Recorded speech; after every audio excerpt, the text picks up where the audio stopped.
Hello and welcome to the first session of our online series, Easy Ways to Refresh Your Home Without Renovating. My name's Jessica Doyle, I'm the Telegraph's Design and Interiors Editor, and over the next hour we're going to be giving you lots of inspiration for refreshing and restyling your home. I'm delighted to be joined by the interior designer Flora Soames, who is one of House and Garden magazine's top 100 interior designers. Flora has worked on a variety of commercial and residential projects, and also as a stylist and consultant for design brands. She has a background in the art and furniture worlds and has her own collection of really beautiful fabrics and wallpapers. We're also joined by the designer and stylist Gabby Deeming. Gabby started her career at House and Garden magazine, becoming director of decoration. She has a passion for pattern and textiles, which has led her to launch Daydress, an ethically minded fashion line which celebrates pattern fabrics. Thank you to everyone who sent in questions ahead of the talk tonight. We've used them to structure the topics that we'll be discussing, which range from how to choose paint, how to use wallpaper, how to display books, art and objects, how to do furniture layout, and how to brighten up a dark corner. So there's lots to talk about. But now let's get started. Gabby and Flora, we thought paint would be a really good place to start, because I think particularly after the last couple of years, lots of us now would like to be a bit bolder with colour, but can be worried about getting it wrong. Flora, do you have any tips for choosing paint colours, and also any favourites that you use in your projects? I think, paints is one of those things where, it's really good as you flick through a magazine or looking at something online to do a screenshot, to use that as your inspiration, as your basis. You don't need to know what that blue is, what that red is, what that pink is, but to have a sort of initial idea of what you're working towards. In many instances, I'd say that's not the right way to go about it, but I think paint, that is a good place to start. Mm-hmm. I'm someone who loves rich jewel-like colours, so I'm a bit of a magpie in that sense. So any, I think any room needs an injection of colour somewhere. Mm-hmm. But I think really it's led by how the room is being used, the light in that room, what's going on in adjoining spaces. There's a lot to think about, but I think, as a start point, see an image that inspires you, a friend's sitting room that you found particularly warm and cosy, and be led by that. And it is a brilliant start point for a scheme, isn't it? Definitely. I think the point you made, which is really thinking about how you're going to use that room. How do you want to feel in that room? I quite like lying in my bed, and I painted the walls old white by Farrow & Ball. And it's a bit like being in a book. It's this lovely sort of, and I only noticed because reading a book in bed, I suddenly saw that the paper was the same colour as the walls, but it all felt very kind of calm and lovely, and that's exactly what I wanted for that room. But it might be, that you want your room to feel more invigorating, and then you need to think about what those bright colours that you're searching for are, and maybe it's picking up on something already in the room, a kind of bright yellow lamp base, or a lampshade, or an object you have, or a picture frame, or a colour in a picture, that by painting the walls that colour, it's going to kind of bring the picture to life and the room to life as well. So I think, I think people already have a bit of an instinct about what they want. Is it just, do you just want to brighten the room up, or do you actually want to kind of give this room a real kick in the ass, in which case that's when you start going for the really punchy colours. But I think also looking at, if it's just a refresh, I think it's looking at what you already have in the room. There are some lovely tones of colour, sort of soft earthy pinks and earthy browns, which I have at home, and sort of soft ochre yellows. I think we have some images that Flora and I have bought that sort of demonstrate these colours, where if your room already has a lot of natural colours in it, they can work naturally and quite beautifully. You almost don't need to worry too much about whether the colour is right. If it's got that softness, it can always work with everything, I think. Yeah, I think they can be such a great palette. Yeah. We've got that lovely ochre colour that's come up on the slide there. Is that one from one of your projects, Flora? So the room on the right is the perfect example of quite a challenging space. It's, been photographed very well there, but actually it's a very long, narrow sort of railway carriage of a space. And it needed an injection of life and interest. And I love that deep saffron colour. It's very evocative. It's incredibly lively and warm. And actually in that instance, that's a very high gloss sheen. So it's another example of, not just playing with colour, but also playing with paint finishes. I mean, high gloss sheen is complicated. No builder is going to be your friend when you ask them to do it. And you need as sort of perfect background or blemish-free background as possible. But it is a wonderful way of creating a jewel box, and it reflects light wonderfully. For me, what came to the table before the paint colour in that instance was the fabric, which is one of ours, cornucopia, saffron and indigo. And I knew that the yellow in it needed to be just a little bit off. And I think that's quite key with paint colours sometimes.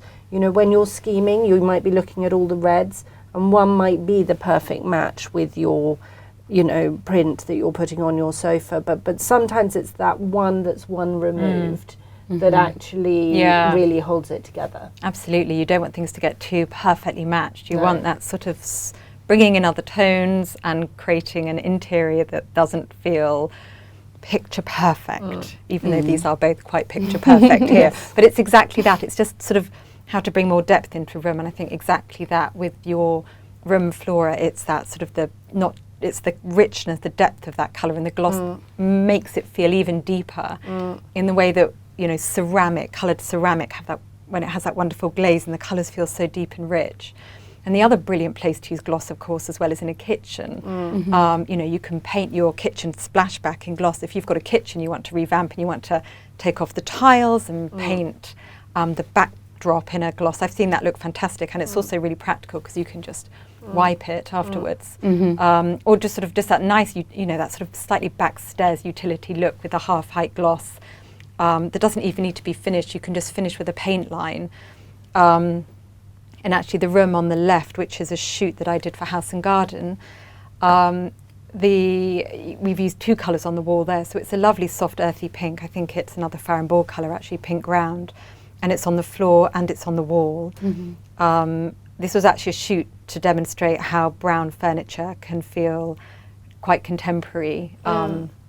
When you just have a few well-chosen pieces, it doesn't need to feel old-fashioned. It was all about sort of getting down the local auction and grabbing yourself a bargain.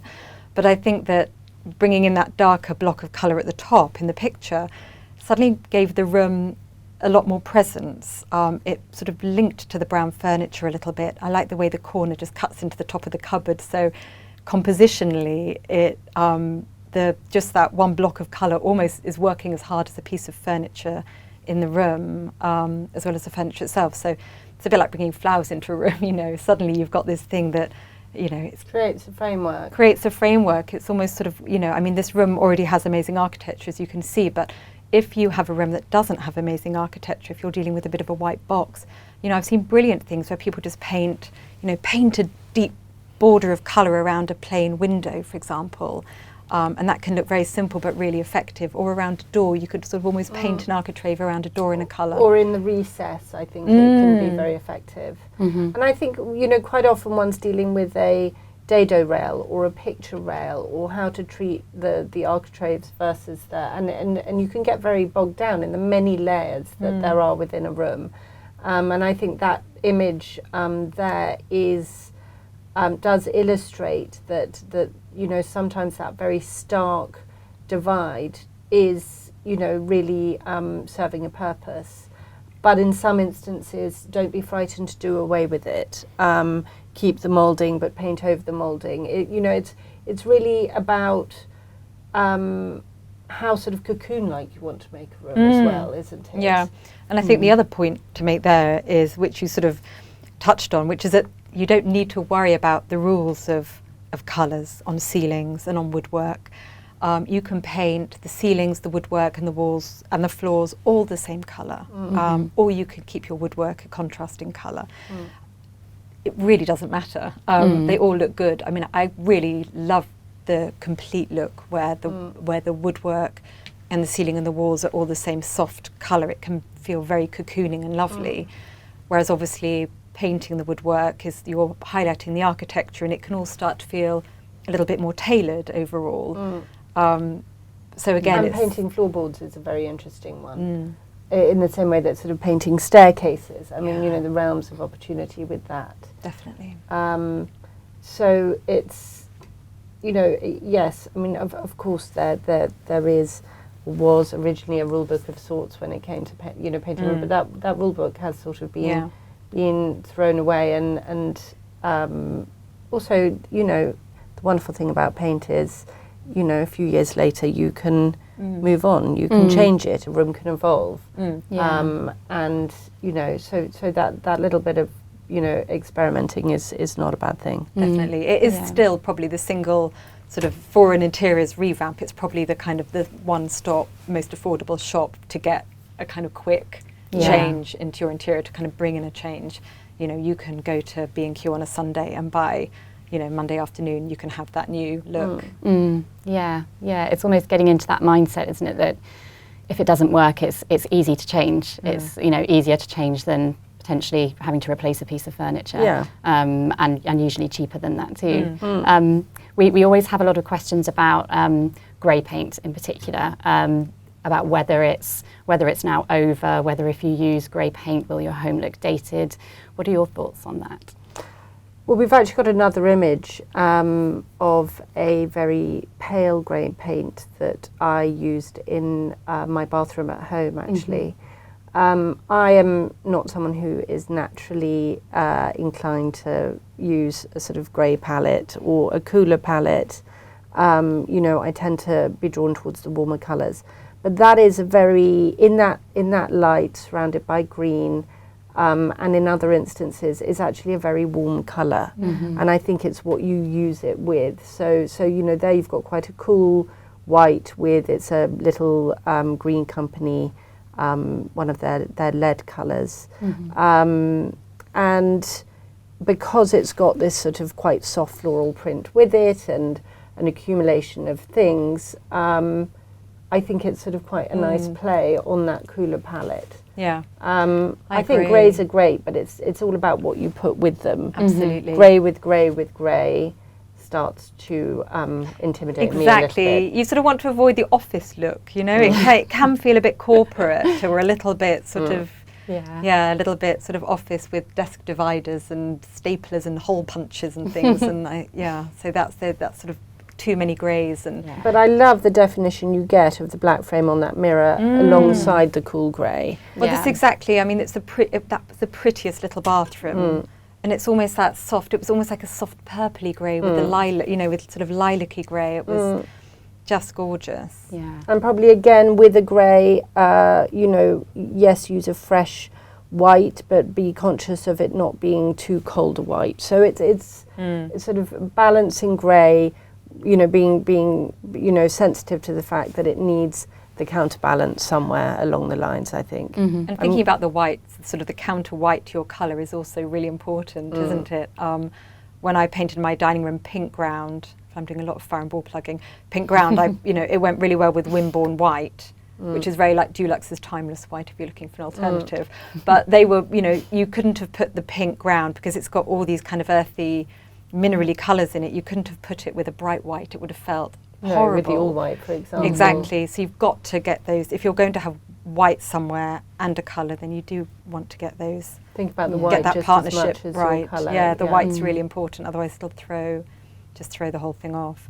But it's interesting about the grey. I almost think there's no colour that's out of bounds. It's just how you use it. I think that the green in the other picture that we have here is a really good example as well of how a colour that could look quite alarming on a paint chart, and when you see it on a wall like that, and you see how actually it goes well with lots of other colours. Just because it's a strong colour doesn't mean you can't have other colours in the room with it.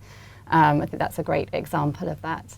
I mean, that's just, yes, exactly, and it's sort of, that image is particularly nice because of the alcove. You're seeing the colour in shadow as well. So, you know, that's the other thing to remember, is when you're choosing a colour, you're not just seeing it in flatness, you're always going to see it in life, as you can see here with, you know, the shadow cast by the chair. And so you're seeing so many, I mean, you're probably 1,000 different tones of green in that one image alone.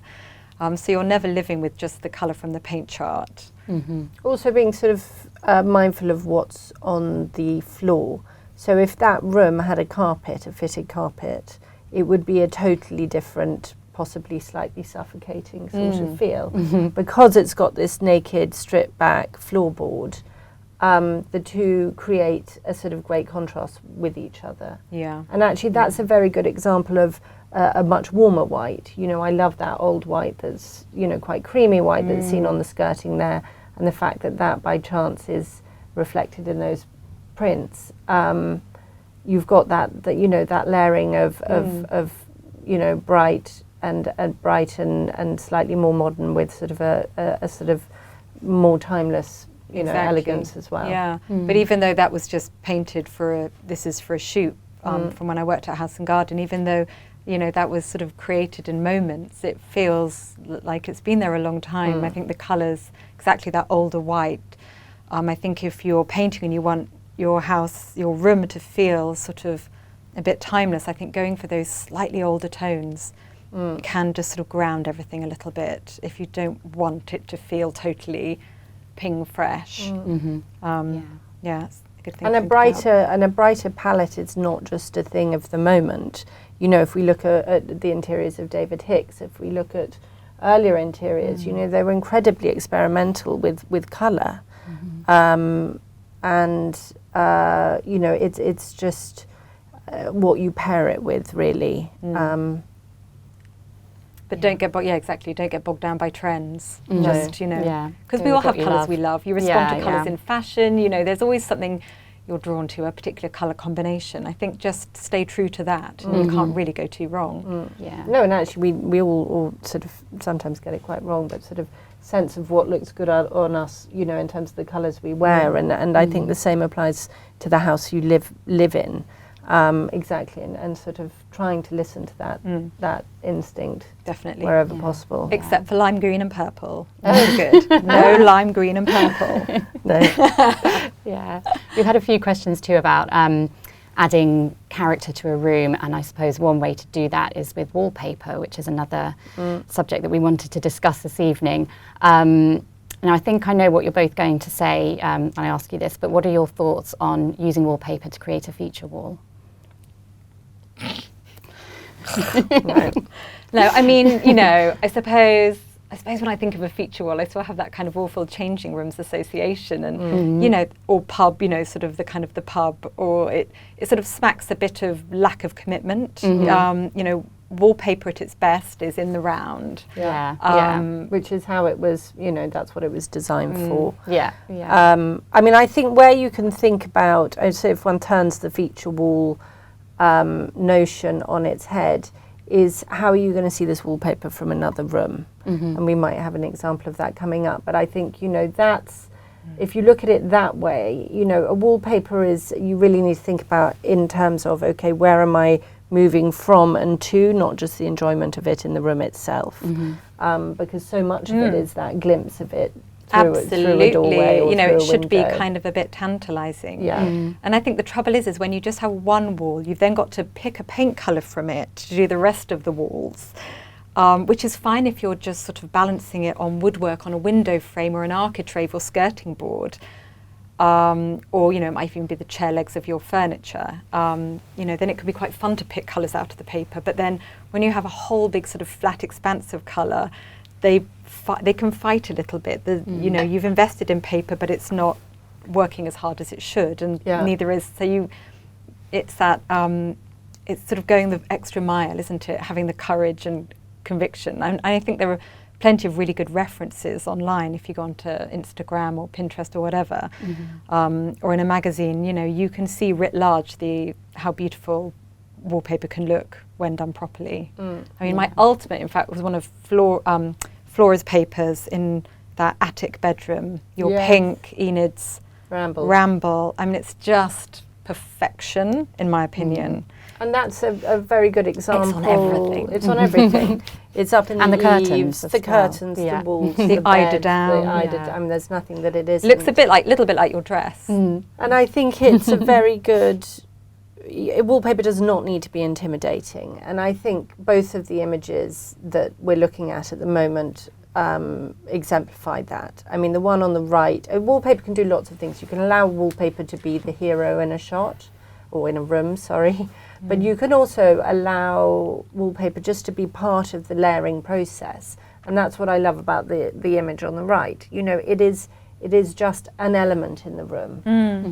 It's not doing all the talking. Absolutely, it's balanced so brilliantly with the curtains and the ottoman and you know, there are so many patterns talking to each other in that room. But it's sort of interesting if you're thinking about your own house in the room on the right. If you took away the walls and just made them a plain colour, actually, which is how perhaps a lot of people, you know, that might be the room you're in right now. You know, you might just be thinking, well, there's no way this room can take a paper because we've already got this other pattern. But actually it can. You've just got to find the right pattern. It might just be a two colour pattern, which Flora has here. But actually it just sits very quietly and it just adds a lovely layer of interest to the space. Well, and I think any time you look at an image with a wallpaper in it, it suddenly sort of makes you think, okay, how does this make me feel? And I feel like I can answer that when I look at either of those images. Can we say which wallpapers we have here? What's which is the one in the bathroom? So that's my bathroom. That's Cole & Son Sweet Pea in this brilliant colourway, which I love. And actually, I was just looking at it the other day. What's beautiful about it, partly is the way it's printed. It's a lovely design, but then it's been very beautifully printed using surface roller, which is where the imprint, it's sort of, the thing dips into paint on a roller and it sort of prints on almost from a sort of block design onto the paper. So you see where the paint has lifted off, and to touch it, it has a lovely texture. And no two parts are completely the same, which I love. So actually there's loads of different colours in it. So on one green leaf, there's sort of 4 or 5 shades of green. But sort of to look at, what really drew me to it was that it felt quite modern. It felt almost sort of primary with sort of this sort of cobalt blue and slightly off yellow and red and green. I liked that sort of slightly modern. It didn't feel too twee or too pretty, and because the flat's in London, you know, I wanted pretty because I love pretty, but I didn't want it to feel too light or too, you know, too gardeny. I liked that strength of colour it had. And there's so much you can do with that, you know, because you've got several colours to draw from. Yeah. Yeah, exactly. Yeah. I mean, that's the other thing, isn't it? There's these work hard fabrics, which is a bit like we were talking about your cornucopia earlier with the yellow, and then you pulled it in for that dark ochre gloss. Is actually when you, if you are decorating and you begin with your wallpaper and it's got a few colours in it, can make the rest of it quite easy in a way, sort of pulling out the paint colours and sort of accompanying fabric to work with it and things. I think we've got a good example here in that picture of wallpaper sort of used around the whole room, sort of really enveloping the room there. Yeah, so this was, you know, obviously this would be quite a commitment. This was a shoot that I did for House and Garden, and it's a fabulous wallpaper from Ixel, and Ixel specialise in these amazing panoramas, and they print them all to your specifications. So you give them the size of your room and your ceiling height, and then they send you a mock-up of how it's going to look. So you can see that's why the panels fit perfectly on the walls and it's wonderfully symmetrical. And it just, I mean, that's sort of the difference between having a sort of tiny little jewel box of wallpaper, which is gorgeous in its own right, and if you're on a budget, that's a lovely way to bring in that sort of wonderful pattern and colour and feeling that wallpaper can give. But if you're feeling a bit wilder, doing something like this really creates a brilliant sort of backdrop to the entire scheme. If you're starting with something like this, and then you can see there actually isn't really much other pattern in the room. The wallpaper is just doing its thing, and there's that lovely wide striped rug with this sort of slightly eau de Nili colours. And then we've just pulled out some of the stronger yellow, but overall it feels quite nicely balanced and not overwhelming, I think. And it's giving a structure to the room, so you know that in that instance, and it's, you know, it's quite an unusual layout, but it's, as in the wallpaper, you know, it's giving, it's telling you how to lay out the rest of the room.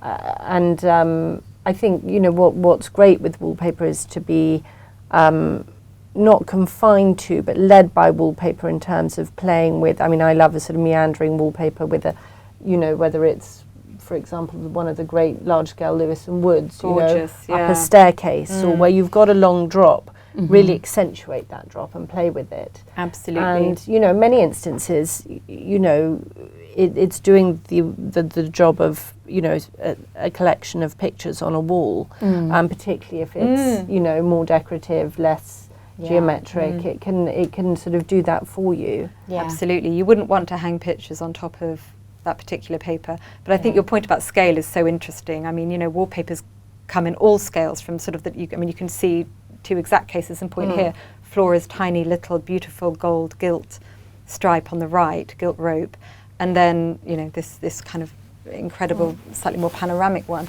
But exactly, Lewis and Wood is a brilliant place to go for big scale papers. I think they do the fabulous Adam's Eden, and for hallways.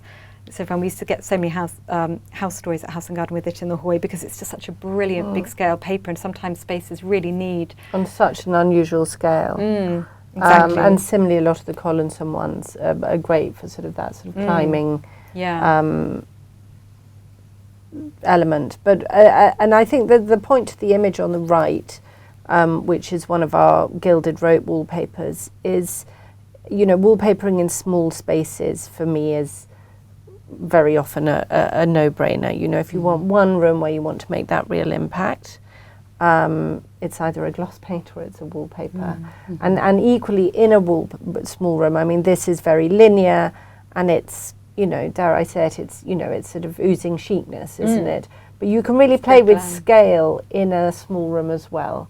You don't have to have a small print, and I don't think you need to be frightened of going back to talking about paint, you know, richer colours. So, you know, this is very dark and moody, and this would only have worked with that deep blue paint colour. I think it might have been indigo, by Edward Bulmer, and really picking up on the brass and being playful with that. And in fact, the opposite wall on that, in that room, is entirely bookcase, and so it's a sort of wonderful foil for the other side.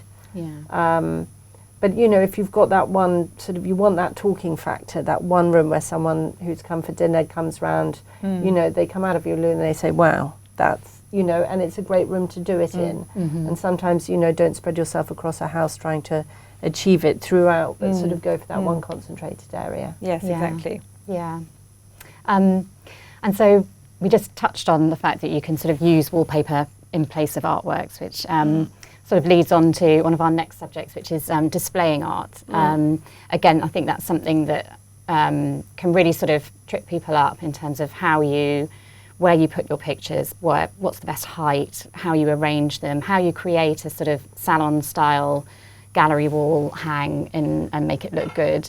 I think we've got some pictures coming up that will illustrate that. But yeah, there we go. And I think, again, that illustrates your point earlier, Flora, about sort of a view through what do you see when you're looking very much so from one room into another. And we have that picture on the right there. And I think decorating one's house is about, you know, loosely creating these vignettes, and being, you know, sensitive to how you move through a house, walk through a house, the doors you want to close, the doors you want to leave open, and trying to have it as cohesive as you can. So, you know, quite often, I mean, you know, more often than not, one is decorating in phases. You know, you're working to a budget, and you're, you know, working on a room by room basis. But I think it is really helpful to look at a room as a whole to begin with.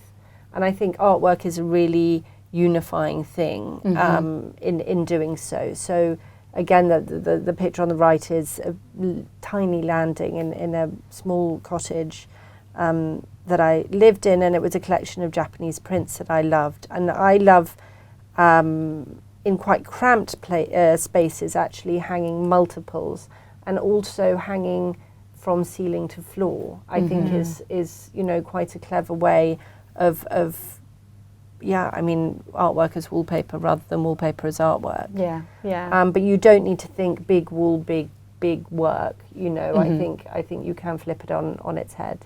Absolutely. And I think, you know, I think what's lovely about your little 9 pictures is that, you know, they're hung very tidily, but the effect is quite loose still somehow. I think because of, you know, the rug and the quilt over the banister, you know, there's a softness to it, which, you know, sometimes when art is hung, it can feel a bit stiff, you know, the picture floating in the middle of the wall, or the 9 pictures with too much room around them. I think that's what can be quite nice about just having the confidence to go floor to ceiling. I think the other great thing about sort of artwork or things to hang on the wall at the moment is that, in a way, there's so much choice. There are some brilliant websites where you can get access to lovely sort of Japanese prints, or I can't remember what any of them are called now, but they're always popping up on my Instagram. But there's, you know, they're sort of, I don't know, between sort of 20 and 30 pounds, I think, for print, and they can come framed. And so there are really affordable ways if you're trying to get some wall coverage. You know, it's... And being quite inventive with what you are absolutely. framing. You can frame anything. If you're framing something in repeat, it sort of doesn't matter what it is. It can be sort of, you know, pages from a magazine, or the same wrapping paper over and over again. I mean, I think there's a power in repetition. Yeah, and sort of decorating it aside, artwork is an incredibly personal thing, and the hanging of it is a display of something that's very personal to you. Yeah. So, definitely. you know, I mean, I've just framed a needlework cushion that I loved, but I knew I'd never use on a sofa, so instead I'm putting it on my wall.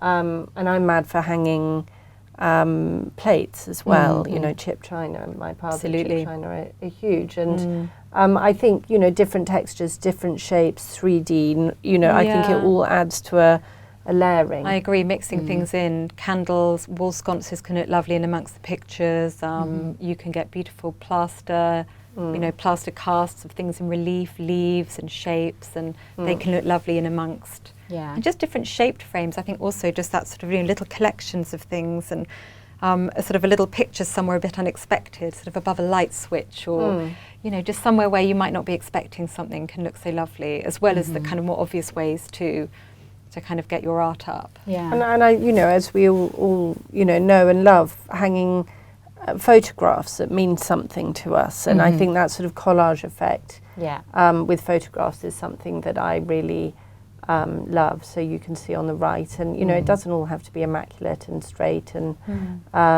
it's, you know, it's just deeply enjoyable when you're in that room. So it's sort of ticking the aesthetic box as well as the you know, pleasurable, nostalgic, whatever it is. And if you were putting together, say, you had a group of photographs that you wanted to display like that, and as you say, it's really lovely that that's quite a relaxed display.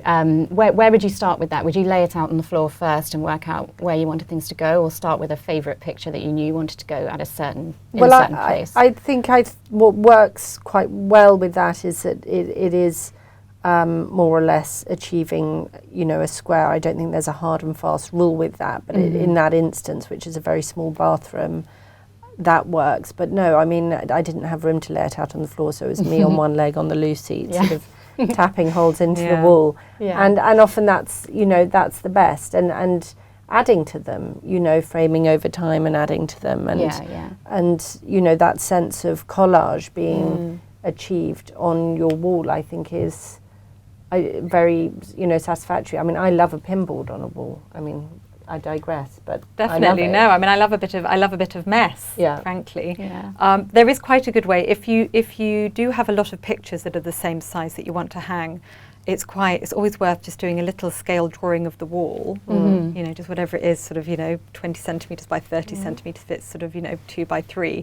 And then just sort of making equivalent sized squares and just working it out that way and sticking them down, because at least if you're doing it to scale, you know where you put that nail in is going to be exactly the right place. I've also seen, there's a very good example, I think it might be a Max Rollitt interior, where somebody had a huge map framed in many pieces, and they were actually mounted onto battens. So horizontal battens were put on the wall, and then each one was hung on a batten because they wanted them absolutely butting up flush to one another. So, and that's a really brilliant look as well. Really, really kind of such a striking thing to do. But that requires a bit of planning. But the battens are a really good trick for that. We had a question in about hanging plates, Flora. How do you hang them? Well, I am channeling my granny with sort of quite old-fashioned sort of wire plate hanging, you know. They're great. But they're great. But I do like the glue, you know, that you sort of, the adhesive to the back of the plate too. They make you a bit nervous. I mean, they make me a bit nervous. The wire is it ones really going to you know it's going to stay. I feel like the adhesive ones I don't totally it probably trust. does hang slightly more flush. But I mean, yes, I mean, the bathroom we were talking about a few ago with the grey paint, I mean, that was absolutely plastered in a collection of plates that I had. And it really sets the tone. And there you really don't have to start with the set. You can build and build and build different shapes, different sizes. What I also like, what you can achieve with plates, which is harder to achieve with pictures, is that sort of sense of rounding something off.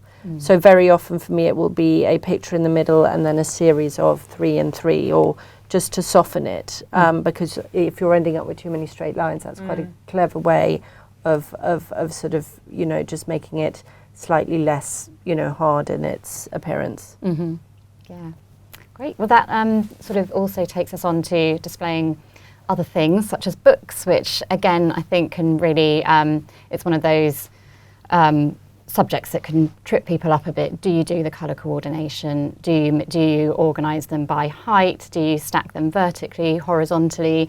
Do you have any sort of rules when it comes to displaying books, or do you like them to be higgledy-piggledy? Yeah. I mean, mine are very higgledy-piggledy. I've managed to be quite organised with my magazines. I've got a kind of designated magazine storage unit. And I quite like that because it's, you know, they're there. But all the other books, it's just they're on windowsills, they're in piles on the floor, they're by, you know, I mean, they're everywhere. I fill the bookshelves, but I think books are a little bit like art. I think they bring so much to an interior. I think they, you know, they make it feel lived in, and I think that actually, I think it's really lovely to have all your books lying around. And it's sort of, the thing is you end up that way, or I always end up reading something unexpected, because, you know, you'll just be having a little look and something will catch your eye, and you'll end up, you know, giving time to something that you might otherwise ignore. So it's, I think there's a kind of unpredictability to the reading it creates that, you know, wouldn't otherwise. And how it's, you know, how it works for you and how you're using that bookcase. So if it's your cookbooks, for me, they're horizontal, they're vertical, they're however I left them, and often left open. I mean, what you're seeing on the, you know, or sometimes you will have a more, you know, more functional bookcase on the right versus, you know, it's a functional bookcase, but it's also, you know, evidently, you know, very decorative too. And, you know, of course, the choice of books that were put in there were part of the collection that belonged to the family, but that contrast of the jewel-like spines with the dark blue gloss bookcases is you know, very pleasing. Chic. Yeah. But no, you know, as you see on the right, I think paperbacks stacked as you find them, and you know, I think libraries, books, it's very personal thing. I really don't like the feeling that nobody's reading those books. No. I think books for decoration is sort of a bit gross in theory. You know, I mean, there are books that are wonderfully decorative, and I think they make brilliant coffee table books. But you also see houses where they've just bought sort of, you know, every edition from the Everyman Library to create a coherent, sort of handsome looking. And I sort of think that's maybe fine for a hotel room, but I think for our own homes, you know, Bought by the yard. Exactly. Yeah. Bought by the yard. You know, you might sort of get the wallpaper that does it, which there are plenty of those. I sort of think, you know, I think books probably. I think a beautiful, well-organised library is a wonderful thing. But I think, you know, for most of us, books are there to be used and to be read, and I think it's quite difficult in a way to keep them tethered to one place. I think they're probably just naturally always roaming, aren't they? And I think you're sort of, you know, in terms of where's the paperback versus the hardback versus the coffee table, where are they going to end up? That's very much determined by the piece of furniture that they're going into. But there's no doubt that books make a room and they give it character. Yeah. So, you know, as far as I'm concerned, wherever you can. Also stuff good them, for put propping up a them- wobbly table Yeah. and for resting your iPad against, I find, in the evening. Totally. And I think going back to the image that we were talking about before with the bookcases, also hanging pictures on bookcases, I think is... I love that. I love that. And very often I don't hang pictures, but I'll prop them up against a mantelpiece or, beside a bed, or, that sort of sense of something just ending up somewhere rather than, being bought specifically to sort of hold court in a certain space is quite nice. Given that there's sort of, interiors in theory are kind of never finished, like there's no such thing as the room being done and now this is done so we can just live in it forever. I mean, so it sort of makes sense that, pictures and books are always sort of transient things, whether, maybe you take a picture down for a while and it lives on the floor for a bit and you quite like it living on the floor for a bit and, that's where it leans, just kind of in the hallway or in a, wherever it might be. I sort of think there's something quite pleasing about that as well. Yeah, I mean, we're sort of, we're talking about ways to refresh your interior without, spending a lot of money renovating. I mean, sort of rearranging things that you already own is one of those tools that you've got in your box. I know, I feel like that's seen in Pride and Prejudice where they take a turn around the room to be refreshed. But it is refreshing. I think it's quite interesting. So many of us move into a house and unpack, and quite often where we unpacked our thing, it stays. You don't ever really question it again. But I sort of, if for any reason you've got to sort of, clear out the room because it's being painted, it isn't until you start moving things back in that you sort of, you might not put the thing back in that was there before, one of the things, because it just, you actually think, she looks nice, it looks nice just like this, I don't want to put everything back in. So you sort of need to artificially create that by just, taking some stuff out of a room and just, turning it on its head. Turning it on its head a bit. It might just be like changing the position of some chairs or rotating a table or swapping some lamps or the artwork. I mean, it can be any of the elements in a way, but they're all going to give you a bit of a lift, and you might not always prefer it.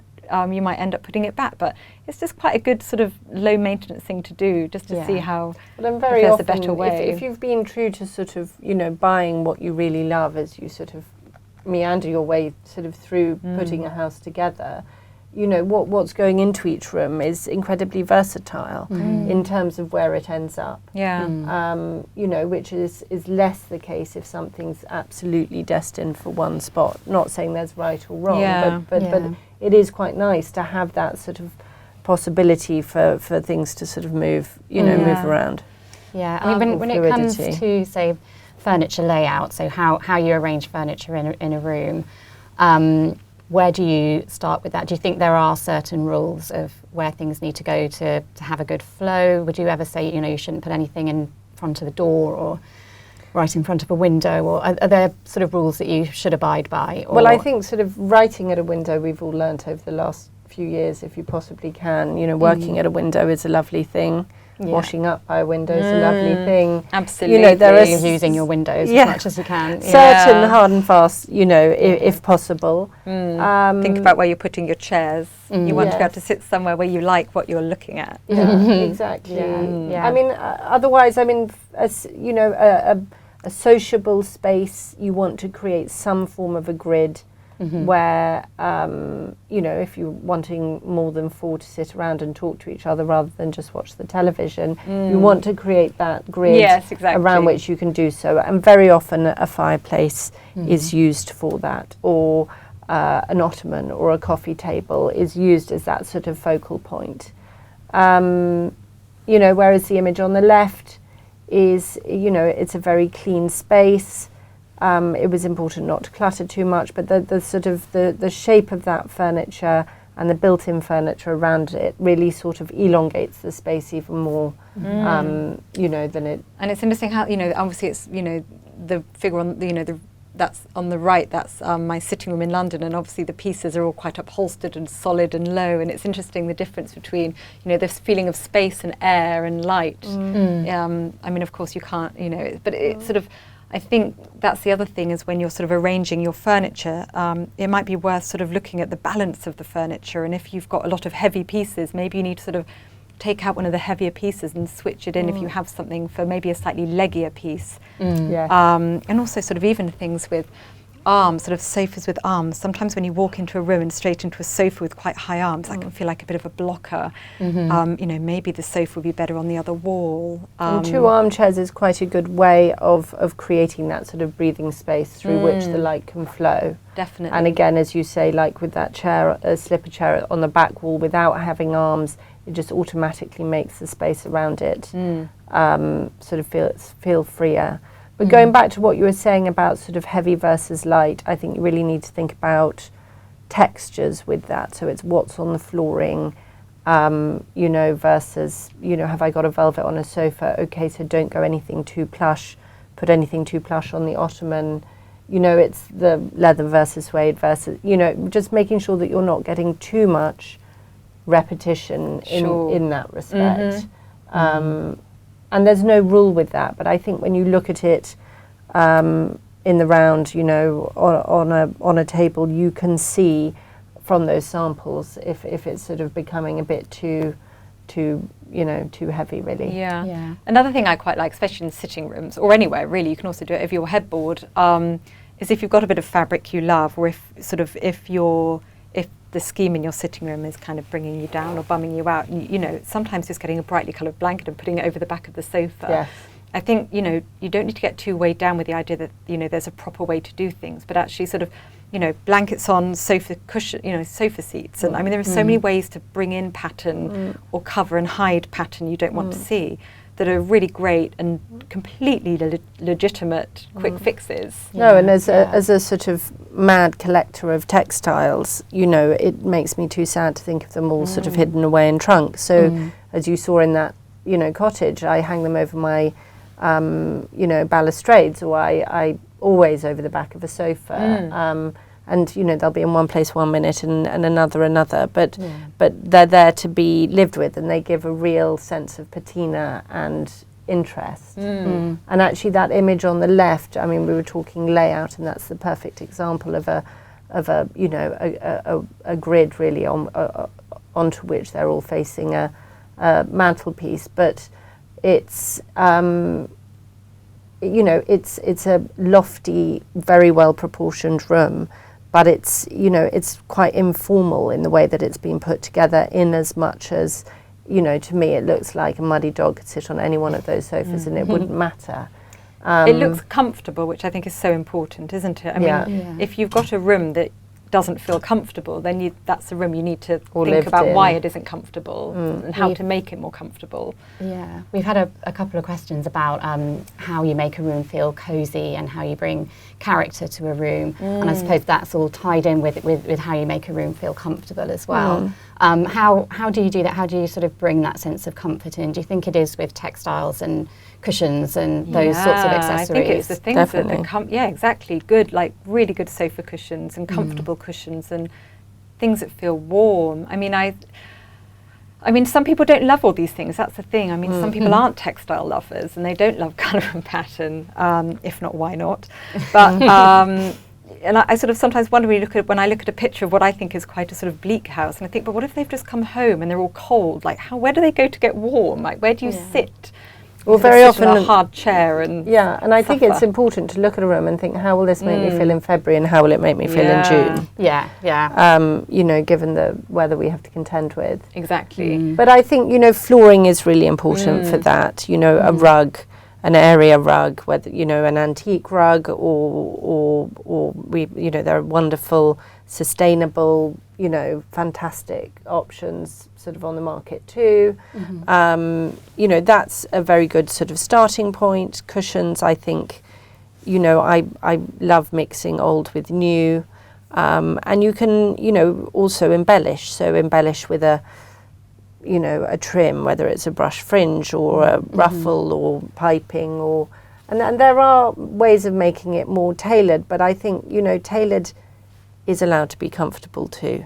And you don't have to divorce one from the other. No, comfort is not, you know, and it's sort of connected to all of the things. It's, you know, it's connected to sort of what the eyes are seeing and the colours that are speaking to you.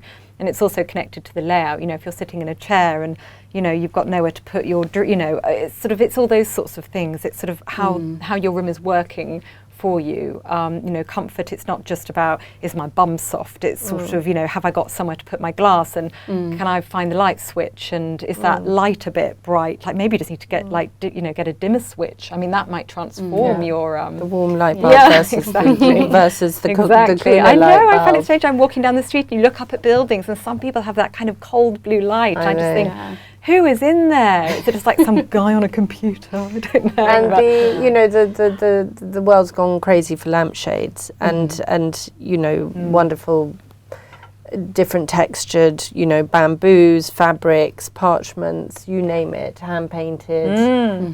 It's out there, and that's a whole other realm of adding, you know, another level of interest, another layer, and all of that adds to the, you know, the overall warmth of a room, really. And you mix different patterns a lot too, don't you? I mean, we've had a question about mixing sort of stripes and florals and different types of patterns. Would you say that's a way to actually bring in those different layers of pattern together? Are there types of patterns that don't work together, or does it depend on how you're using them? I don't think there are many things stripe doesn't go with. I think stripe is a sort of the universal bonder, I would say. And I think floral patterns, it's playing with scale, certainly. So if you were to put the same scale against the same scale, it can be done, but it's sort of, you know, harder to do. It almost becomes a little bit like that thing where you get a new kitchen surface and the first scratch really kind of all you see is a scratch, and it's when it's completely covered, it's fine. I think if you're going to have a lot of different scaled florals, it's a bit like that. You just need to have a hell of a lot of them. You can't just have two and then your stripe and your check and your kind of, you know, your plain. And how about mixing different tones of wood as well? That's something that's come up in the chat box, and I know something that people often sort of struggle with. Is it okay to say have a wooden floor with wooden furniture that's a different type of wood? Should you limit it to a certain number of shades of wood? I mean, I think the opposite would be, should everything be exactly the same colour of wood, which would be very weird. So I think they have to be. I mean, you've got to think about how things work in nature. I mean, I was working on a kitchen earlier today, and we're designing some a sort of freestanding unit to go in it to be as a sort of open bookcase and a banquette, and definitely looking at that thinking, okay, we've got a wooden kitchen top in here, we've got wooden floors, but wouldn't it be nice for this also to be quite a sort of pale rustic oak, but definitely thinking, okay, that contrast is important. But I think when it comes to, if we're talking about antique pieces, just don't overthink it. If you like the piece and it's characterful, I think it's exactly it doesn't not have a place in your room. I would agree with that. And I think, you know, if you want to sort of seek reassurance in wood colours, you know, look at a website, look at somebody like Russell Pinch, who often mixes a kind of, you know, a warmer walnut with a kind of a paler wood, and, you know, really successfully on modern pieces of furniture. You know, it looks brilliant. So sometimes it's just finding that reassurance out there in the world of, you know, in the shops. We've got a lovely picture which was about how to brighten up a dark corner, which I think goes into some of the things you were saying about how to, there's this one that I suppose you have different sort of wood shades in there. It was the other picture I was thinking about where, not to do with the wood, but the fact that you have a chair, a table where you can put your drink, the lamp. I think that feeling of comfort that we were talking about and coziness. This was such a cosy corner. And this is quite interesting. So this is in my sitting room in London, and this was a total dead corner. It's actually the sort of the wall on the right is the hallway, but it was one big room, and it's sort of been the corner's been carved out of it. So that little alcove should never have been there. The rest of the room is sort of over here. And for ages it was just a dumping ground, and that's when I made I sort of made that little white magazine storage thing for all the magazines I have. And then that gave me a platform to arrange things on top of. So suddenly I had a space to put things, and the pictures then had something to connect to underneath it. And for a while I had my telly in that corner as well. I sort of really kind of bolted myself into the corner and used to sit on that armchair and watch the telly about 2 feet away from my head, which I loved. But and it often makes the sort of nice, you know, the sort of reading nook, doesn't it? Yeah. Absolutely. It really shows it's sort of quite a small area, but there's so much in there. It doesn't look cluttered. It just looks really comfortable. Well, it just gives it a like total somewhere you want sense to go. of purpose. Yeah. In a way, there's sort of no excuse for a corner not to Yeah. have a sense of purpose. You've just got to decide what that purpose is. And you know, sometimes, you know, you've just got, I don't know, sticking a chair in it is sort of, it's a step in the right direction. Yeah. A chair and a lamp never does And any a harm. lamp, yes, sort of gives it that Yeah. sort of occasional. Exactly. And just connecting it to the rest of the room, I think. So if Yeah. you've got people coming over, they've got somewhere to, you know, they can sit there, you know, it's just, I think it's thinking about a little bit what we were saying earlier about when you're sort of looking through from one room to another and into sort of what your eye is seeing in the room beyond, whether it's the wallpaper and there's a colour in the room that you're in that's sort of being pulled into the wallpaper beyond, and there's that lovely pleasing connection that you experience. Yeah. You know, it's a little bit like that. Just even within a room, the spaces and walls need to connect to one another as well. Yeah. And whether, you know, I mean, a mirror, whether it's a individual mirror or a wall of mirror, the previous image we were looking at is a brilliant way of opening up a room. And, you know, here we haven't got a sort of great ceiling height. We're down in a basement, so it was really about reflecting, you know, the light from the garden and the space in front, and actually where, you know, we're sitting here is a sitting room, so really being able to sort of pull that into the space too, so they're not, you know, they're not too separated. But I mean, I feel like that space, you know, there is no one rule, you know, adhered to in that space really. You know, it's quite an awkward space, and it's sort of showing, actually sort of articulating it with items of interest is enough, and you know, some sort of quite quirky 1930s chairs with a take on a 1950s table, and you know, it's a collection of items that, you know, say enough about the person who lives there and is deeply personal to them. Yeah, yeah. Great. Well, I think we're just about out of time. But thank you so much to Gabby and Flora for all your insight and expertise this evening. Hope you've given you at home lots of ideas for how you can refresh your interior. And if you want some more styling tips, if you visit the Create Academy website, you'll find Gabby Deeming's course on there. And if you look in the chat box, there is a discount code for people who attended the talk this evening. So that's about it for this evening, but do join us on Thursday at 7 p.m, where the floral stylist Willow Crossley will be showing us how to make the most beautiful floral arrangement for spring. Thanks very much. Goodbye.